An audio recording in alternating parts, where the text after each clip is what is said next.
dallada dhalinyarada baarlamaanka Afrika ee marka magaceeda la soo gaabiyo la yiraahdo IYP ayaa shaaciyay in ay ka shaqeynayaan sidii Jamhuuriyadda Somaliland loogu aqoonsan lahaa dal madax banaan.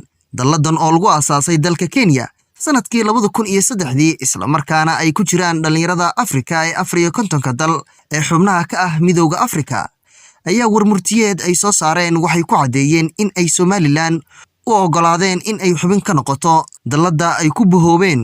wakaaladda wararka Somaliland ee Solna ayaa soo xigatay warmurtiyeedka dhalinyarada baarlamaanka Afrika oo u ololeeya nabadeynta horumarka iyo dimuqraadiyadda dalalka Afrika.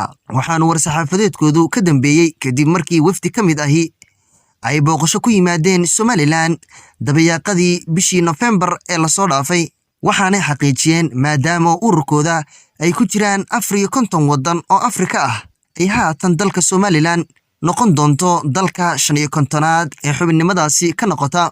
waxaa kaloo dallada dhalinyarada baarlamaanka Afrika intaas ku dartay in ay Somaliland ahayd qaran madax banaan oo soodimihiisa leh isla markaana xornimadiisa ka qaatay 26 Juun 1960 mustacmaradii Ingiriiska.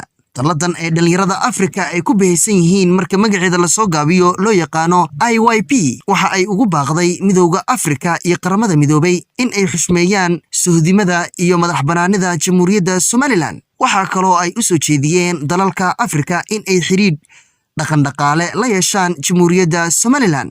sidoo kale dhalinyarada baarlamaanka Afrika waxa ay maalgashayaasha caalamiga ah ku booriyeen in ay maalgashadaan Jamhuuriyadda Somaliland isla markaana ay la yeeshaan xiriir ganacsi. ugu dambeyntii dhalinyarada baarlamaanka Afrika waxa ay warmurtiyoodkooda ku ballan qaadeen in ay sii wadayaan taageeradooda la xidhiidha sidii Somaliland ay qadiyadeeda ugu heli lahayd garowshiyo sharciya iyadoo la tixgelinayo madax banaanidii ay qaadatay 26 Juun ee sanadkii 1960.